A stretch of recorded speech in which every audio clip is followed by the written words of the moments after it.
नमस्कार। आज के इस एक्सप्लेनर में हम भारतीय संविधान के शुरुआती 51 आर्टिकल्स को डिकोड करने वाले हैं। लेकिन हम इसे किसी बोरिंग लीगल डॉक्यूमेंट की तरह नहीं, बल्कि एक राष्ट्र के डायनामिक ब्लूप्रिंट की तरह देखेंगे। तो चलिए बिना किसी देरी के शुरू करते हैं।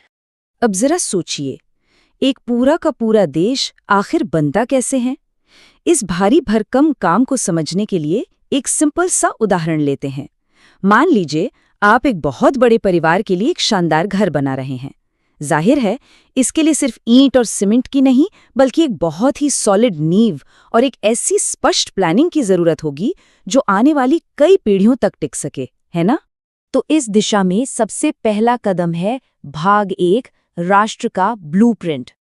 देखिए, कोई भी घर बनाने से पहले आप क्या करते हैं? जमीन तय करते हैं और बाउंड्री बनाते हैं। बस यही काम करता है संविधान का भाग 1।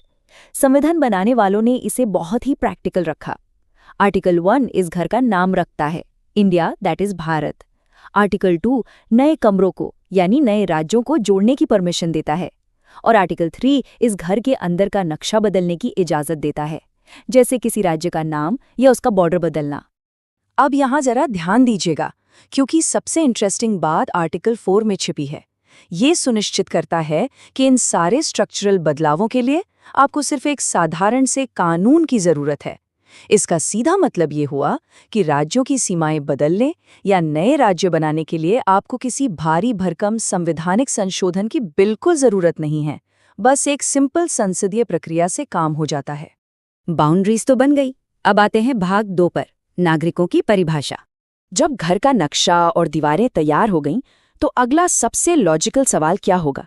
यही कि भाई इस घर में रहेगा कौन? आर्टिकल 5 से 11 ने उस समय खासकर बंटवारे के बाद के मुश्किल हालातों को बहुत ही क्लियर रूल्स के साथ संभाला। भारत में रहने वाले लोग हों, पाकिस्तान से आने जाने वाले प्रवासी हों या फिर विदेशों में बसे भारतीय, इन सभी की नागरिकता तय करने के लिए एकदम स्पष्ट नियम बनाए गए ताकि कोई कंफ्यूजन न रहे। लेकिन यहाँ एक गोल्डन रूल सेट कर दिया गया जिसे तोड़ा नहीं जा सकता। कोई दोहरी नागरिकता नहीं, एक देश एक नागरिकता। और साथ ही भविष्य में नागरिकता से जुड़े किसी भी कानून को बनाने या बदलने का जो फाइनल अधिकार है, वो पूरी तरह से संसद के हाथों में सौंप दिया गया। चलिए अब आगे बढ़ते हैं भाग 3 की तरफ, अधिकारों का सुरक्षा कवच। घर बन गया, परिवार के लोग आ गए, लेकिन इतने बड़े परिवार में शांति बनाए रखने के लिए कुछ ऐसे पक्के नियम तो चाहिए ना, जिन पर कोई कॉम्प्रोमाइज ना हो। यही एंट्री होती है फंडामेंटल राइट्स यानी मौलिक अधिकारों की। ये अधिकार स्टेट की पावर पर एक सख्त लिमिट लगाते हैं और किसी भी गलत बर्ताव के खिलाफ एक बहुत ही मजबूत सुरक्षा कवच का काम करते हैं। हमारा संविधान हमें मुख्य रूप से 6 गारंटियां देता है। पहला, समानता का अधिकार यानी कानून के सामने सब बराबर। दूसरा, स्वतंत्रता का अधिकार। तीसरा, शोषण के खिलाफ अधिकार। चौथा है धार्मिक स्वतंत्रता का अधिकार। पांचवा, अपनी संस्कृति और शिक्षा को बचाने का अधिकार। और छठा, संवैधानिक उपचारों का अधिकार। और ये छठा अधिकार हमें ले आता है भाग 4 पर, जिसे संविधान का हृदय कहा गया है। अभी हमने जो लिस्ट देखी उसमें एक अधिकार ऐसा है जो बाकी सबसे ऊपर है। डॉक्टर BR अम्बेडकर ने आर्टिकल 32 को संविधान का हृदय और उसकी आत्मा तक कह दिया था। जरा सोचिए, इतने भारी शब्द, मतलब कुछ तो बहुत खास होगा इसमें। बिल्कुल खास है। इसे आप एक मास्टर चाबी की तरह समझ सकते हैं जो बाकी सारे ताले खोलती है। अगर आपके किसी भी मौलिक अधिकार का हनन होता है तो आर्टिकल 32 आपको ये पावर देता है कि आप सीधे सुप्रीम कोर्ट का दरवाजा खटखटा सकें। इसके बिना बाकी सारे अधिकार बस कागज पर लिखे हुए शब्द रह जाते। अब बात करते हैं भाग 5 की, सपने और महत्वाकांक्षाएं। देखिए, कोई भी परिवार सिर्फ सख्त नियमों के सहारे तो नहीं चलता ना। उसे आगे बढ़ने के लिए कुछ साझा सपनों और गोल्स की भी जरूरत होती है। आर्टिकल 36 से 51 में directive principles of state policy यानी राज्य के नीति निर्देशक तत्व दिए गए हैं।